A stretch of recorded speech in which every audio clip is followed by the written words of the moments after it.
Welcome to another episode of Boom and Bust. I'm your host, Tony Clement, here at the News Forum, where all voices matter.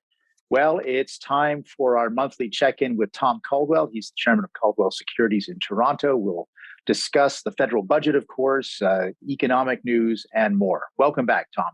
Thank you, Tony. First, I'd love to get your reaction to the federal budget. What did you think? In a word, relief. It wasn't anywhere near as bad as it could have been. One of my concerns was they were going to come for capital gains in some form or fashion, whether that be investments, whether it be houses. I think that was one of the ones that was on my mind and a concern. Clearly, the big issue is, well, there are two big issues, really. One is the size of these deficits and the debt we are creating. This is really hamstringing us if we have challenges in the future. And there will be challenges. I mean, things like Ukraine show us that things surprise us that we don't even anticipate. We're not building a cushion for that. The other thing that sort of concerns me is there's not a plan for growth in Canada and nurturing industries, building industries, creating an industrial policy where we're actually taking advantage of our oil and gas assets in some way. And I know that conflicts with the climate change crew, but I do think those are two issues. But other than that, I'm not going to complain about it because the areas in which I'm concerned, I know that's quite subjective, seem to be let go for the time being. So it could have been a lot worse is really my basic comment. Let's talk about growth for a second, because there was a chart that was included in the budget which looked at prospective growth from 2020 to 2060 in OECD rich countries. And Canada was depicted as 21st out of 21 countries. Surely that must concern you. Of course it is. You can see it happening day in and day out. We're living in a fool's paradise, relying, interestingly enough, on energy and gas exports to keep our dollar up. But meanwhile, in terms of innovation, new companies, new financings of companies, and growth in Canada, job creation, yeah, I know our unemployment numbers at 5.5%, but our participation rate is probably down a good distance. But we are not doing anything in that regard. Let me tell you how important industrial policies are. When I was growing up, quality products came from Britain and garbage products came from Japan. And in fact, it was a joke if someone gave you a made in Japan. Now it's totally reversed. British products are all disasters. You wouldn't even buy anything. And Japanese products, that's where the quality is. That's a result of a conscious national policy to build quality, to build manufacturing industries. And we don't have anything like that. I use that just as a little example. We're not nurturing entrepreneurs. We're not nurturing building of business here. As I said before, this is a great country to start a business. It's not a great country to build a business. And they have to do more thinking in that regard. Are you seeing any analysis about the impact of the budget on inflation, for example? I don't think it has a major factor. I mean, it more so in the States, spending in the States where you have a lot stronger economy. I think the budget can add to inflation. But inflation in Canada and in the US to the same degree, I think, is really supply driven, not demand driven. It's choke points in supply chain. It's workers not wanting to come back to work and staying at home. So you got to pay a lot of money to bribe people back. It's energy prices percolating through everything else. It's not excess demand. And throwing excess demand on top of that with government spending just exacerbates it. It doesn't do much either way, but it is on the negative side. The more you have government spending at a time when you have supply chains choked. And that's really the big factor behind inflation at the present time. That's why I think these numbers are suspect, probably temporary. How temporary, I don't know. Maybe temporary for a year. I have no idea. We've got about a minute left before the first break. Obviously, one of the big points of news recently is the interest rate hikes. Did you expect that to happen? Oh, yes. With inflation so high, there's tremendous pressure on central banks to raise interest rates, to, quote, do something. It's really not going to really affect inflation very much, but it looks as if central banks are being decisive. And they are political animals, after all, not a royal priesthood apart from the economy. So they're doing what is expected, and they telegraph what they're going to do long in advance. And in so doing, there are no surprises here. So it was pretty well expected. It didn't affect anything, really. So no impact on the markets? No. Markets are actually up. So it's in fact, even, it didn't impact the interest sector as we saw it. Interesting. We're going to continue our discussion with Tom Caldwell. He is the chairman of Caldwell Securities in Toronto. After this break, please stay with us. We'll be right back.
And we're back here at Boom and Bust. I'm your host, Tony Clement, here with Tom Caldwell. He is the chairman of Caldwell Securities in Toronto.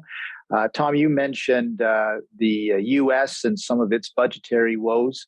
We're seeing some interesting economic news out of the United States at the same time. What sorts of things are you following right now?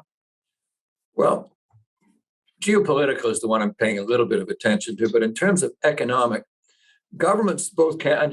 I always would think in terms of North America, because that's where we do the bulk of our investing. But governments on both sides of the border are addicted to spending money. They can't get off it. And if you have unemployment in the U.S. at extremely low levels, and you're still blowing money out the door as governments running major deficits, this is not helping anything, because there are going to be surprises, as I mentioned in the earlier segment. And during good times, when the economy is strong, you should be creating surpluses of some variety or trying to get the deficit in line, but they're just exploding it on pet projects. I think one commentator referred to Mr. Trudeau's budget as, or Chrysler Freeland's budget as the Lollipop Budget, giving everybody a little kind of prize instead of looking at big picture. The United States, it's the same thing, but they're really big lollipops. So they're spending a lot of money on pet projects. But to give Canada, for an example, clearly we've seen how Russia behaves around the world. And if you don't think they're coming for the Arctic or some kind of sovereignty in that area, you're daydreaming. And the Americans are also coming for it. Canada has to start spending serious money on looking at real defense issues. Arctic, we're going to be challenged there at some point, and we should be preparing for that. So there are always surprises. I'm just using that as a hypothetical, but there are always surprises in an economy or something else. Now, we're benefiting right now because of the tremendous demand and high price of energy. And like it or not, despite the rhetoric coming out of Ottawa, that's still a huge money generator for Canada. And we're living off that. But there will be surprises coming, and there will be surprises in the United States because we're seeing a shift in the power focus of the world from west to east. Like it or not, China is growing very fast and is going to be China-centric with Russia, Indochina, India, and the One Belt, One Road. This is a huge economic block that's coming our way, and it's getting coherent. They're young people, well-educated, very smart, and hungry. And you're going to see a shift. And also in the United States, the using of the dollar, the US dollar, as a form of political weaponry is very dangerous because sooner or later, people are going to look for something else. For example, if I made lollipops in France and you were in Iran and I sold them to you and we settled in US dollars, both of us could go to jail. And that's extraterritorial. You can't have that. And also, America's been printing money for years and years and years and years with no inflation because it's going under mattresses in Indonesia or whatever. So I think we've been living in a sort of almost a fool's paradise, but the laws of economics are immutable. Sooner or later, if you're just spending and printing money, there is a cost to be paid. And I think they're not looking at it in terms of even a tiny bit of fiscal discipline. Nobody's saying let's go to big surpluses right now, but the economy's strong. We should be trying to, balance budgets a little bit more. And they're going the opposite way, which is the wrong thing to do. Yeah, and in fact, one of the things about this budget in Canada is that part of the reason why the deficit isn't more is for the very same reason you were mentioning. Our resource sector is booming right now, so that's kind of an awkward truth for Justin Trudeau, I suppose. Well, it's nice to know in a changing world people can still be bought. He's sort of putting that off to the side and calming down his climate change thing, which, by the way, he is a one-trick pony. That's the only thing he talks about. That's why nobody speaks to him at any of these conferences. He can't talk about anything else. But there are other issues at hand. Energy security at the present time trumps climate change. And we're benefiting from that. And that's a good thing. But it's not going to go on forever. And when we have a change, then when the water goes down a little bit, you're going to see the weakness in the Canadian economy, in the manufacturing and innovative base that we haven't nourished and flourished. Yeah, I mean, do we have? Do you think there was a missed opportunity in the federal budget in terms of greater productivity? There are always missed opportunities, and you're going to miss them. But my concern is we have a misfocus. There's not even one of the bank CEOs said we should have a commission to look at economic growth in Canada because the government is not doing it and they haven't done it for years. And you can't get away with that. The world is a tough neighborhood with tough competitors.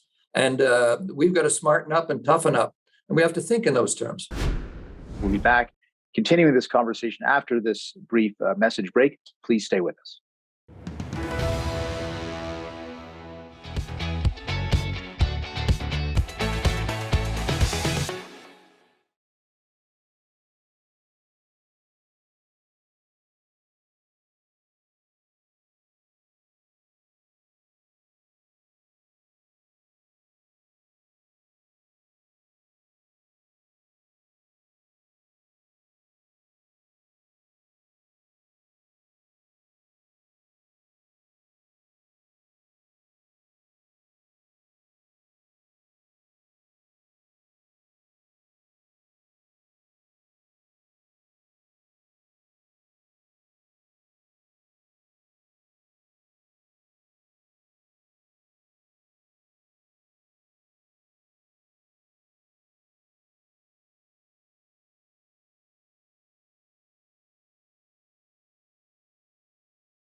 And we're back here, Boom and Bust. I'm your host, Tony Clement, here with Tom Caldwell of Caldwell Securities.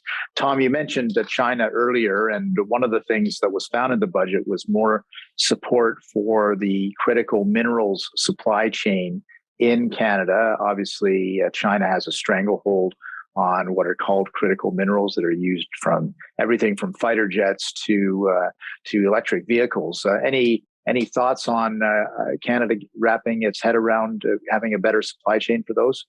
Well, I think anything we can do that's supportive of that. But typically the barriers to new enterprise is not about money. There's more money than there are good ideas. The challenges tend to be environmental, regional, and there's always special interest groups that say, "Oh, we own this land," and everything gets delayed and we don't go forward. It's the red tape and the regulatory strangle that's really inhibiting our growth in these areas. Let me give you an example. The Trans Mountain Pipeline, the original price was $7 billion.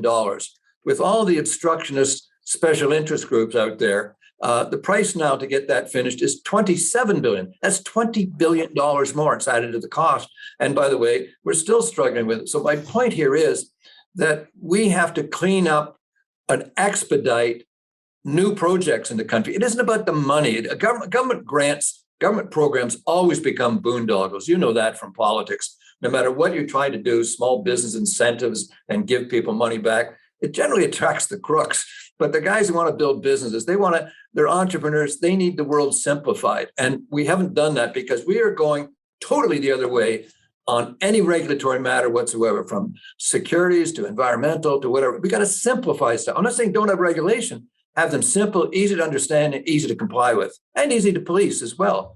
But we've gone way, way beyond that. We've got to simplify the ability to bring new mines in. If we found a mine, for example, right now, before it's in production, it's going to be 8 to 10 years. That's if things go really smoothly. Look at the Ring of Fire in Northern Ontario. How many years has that been kicked around with special interests slowing it down and stopping it? Oh, I was the minister responsible for the Ring of Fire way back when. That was probably about almost 15 years ago now. So I didn't even know it was that long. I know it was a long time, Tony. So it's a long time now. Responsible, right?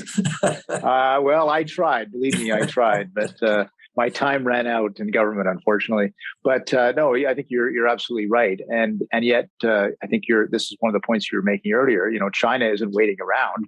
They're building the Belt and Road Initiative. They're building their own supply chain. So that's something that we have to have regard for, right? Well, they're moving fast, and they're probably the world's largest economy right now.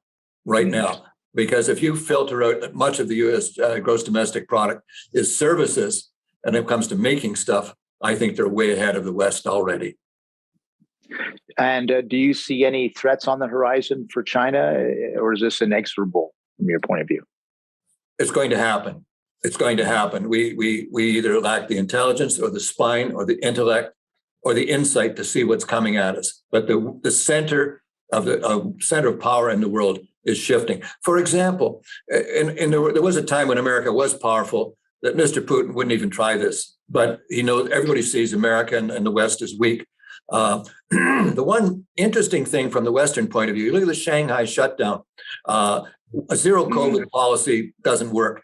And there's political elements in that because China isn't homogeneous. There's a lot of fracturing going on there. And a lot of the shutdown in Shanghai is seen by China experts as political. There's a whole bunch of things happening behind that. He's struggling for position. So China can descend into a form of not anarchy, but sort of splintering to some degree. So those are things that can happen. The future is never secure.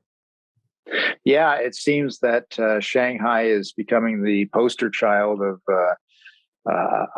overreach in the sense that they want zero COVID, but at what cost, right? Absolutely. Yeah. What in terms of China, Russia, you talked about geopolitics earlier. Do you see that sort of alliance continuing then? Oh, absolutely. But it switched from, again, the time when I was growing up. Russia was the strong one. China was the new kid. It's the other way around. Russia is almost a vassal state of China now, because China is the big powerhouse, and they are really not sponsors of, but they are the ones behind Russia. Russia does not have the power it used to have. It's China, and putting together this whole subcontinent, and even including parts of Europe by the time the smoke clears. This is going to be a powerful, powerful bloc. 4.5 billion people that'll make the U.S. look Mickey Mouse when it's over. We're going to have one last shot at continuing our conversation with Tom Caldwell after the break. Please stay with us because we'll be right back.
And we're back here at Boom and Bust. I'm your host, Tony Clement, here with Tom Caldwell of Caldwell Securities.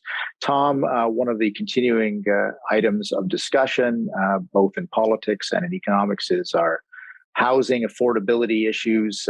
Obviously, we've got now the interest rate hike that could or could not have an impact. Well, let me ask you, do you think the interest rate hike will have an impact on housing prices? It can do. In fact, if anything, people that'll hurt is the first home buyers and the younger people, when you're increasing mortgages, because they're the ones that need the mortgages.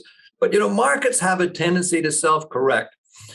We've had a tremendous demand in Canada for a whole host of reasons. People looking for a safe haven out of Asia, and so that's affected Vancouver housing prices. It's a refuge for people all over the world. So there's a tremendous influx into Canada, and they're going to major centers. Then people in major centers very often are selling their houses at exorbitant price and then buying another house in a small town and pushing price up there. It percolates right through the system. But eventually housing prices will stabilize. And there is a demographic here. There's a lot, reach a point when population gets older and they're selling their homes and moving to apartments or condos. So there's a lot of shift going on. I think government plans to make it easier for people actually don't. Now, cutting off non-Canadians buying houses here for 2 years, that may or may not help. I don't know, but I think that cat's already gone. I think it's too little too late. But it will correct at some point in time, because once the demand goes, people can't buy houses. You're not going to get those exorbitant prices. So it can taper off. But we've had this tremendous influx of people, and that's impacting prices and cheap interest rates. Remember, $1 million mortgage at 2 or 3%. That's just like renting an apartment. So a lot of younger people I see downtown Toronto in the condos, you see families living in a condo, very much like New York. And then when they have some money, maybe buy a house or maybe buy a cottage or someplace out. So that people are adapting to that. And but artificial doesn't help. And so you think that this trend will continue with I don't want to say inflated housing prices, but high housing prices. There's going to be no break from that. If I had to give you my best guess, and let me underline that last word, I think they're going to start to level off somewhere around these levels. And when things level off, they have a tendency to cave. So if I had to give you my best guess, I'd say you're going to see a leveling somewhere around these levels and then an easing off of housing prices, no matter what government does. We were just talking in the break about, I guess, what can be called the sixth wave of COVID. Any thoughts on that issue? Well, I'm sort of trying to make the decision of whether to have my second booster, which is 4 shots in total, because obviously with my gray hair, I start to qualify. But I'm kind of wondering about that because the efficacy of these things tend to run down. I went and talked to my druggist the other day and asked her what she thought. And I never got a clear answer of whether I should do it or not do it. So I'm a little bit ambivalent. So that's my own personal view, but people have to do what they're comfortable with.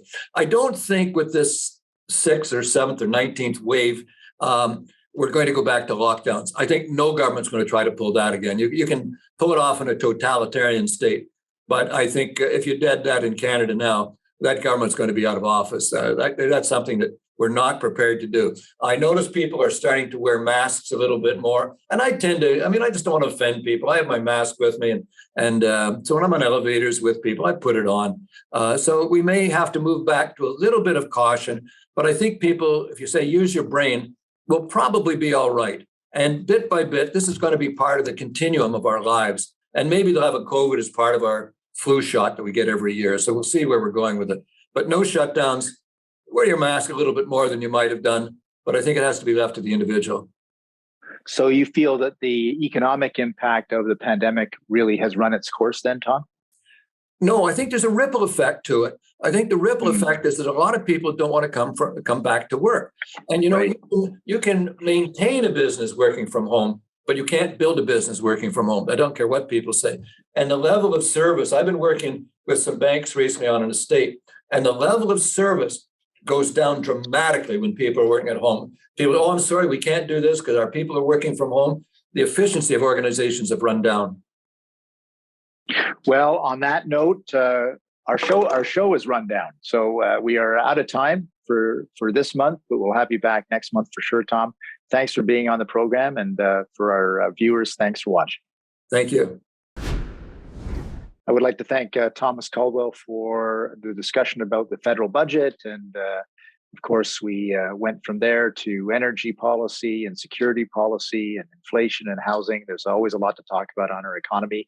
That's why you watch Boom and Bust. Thanks for watching again today. See you next time.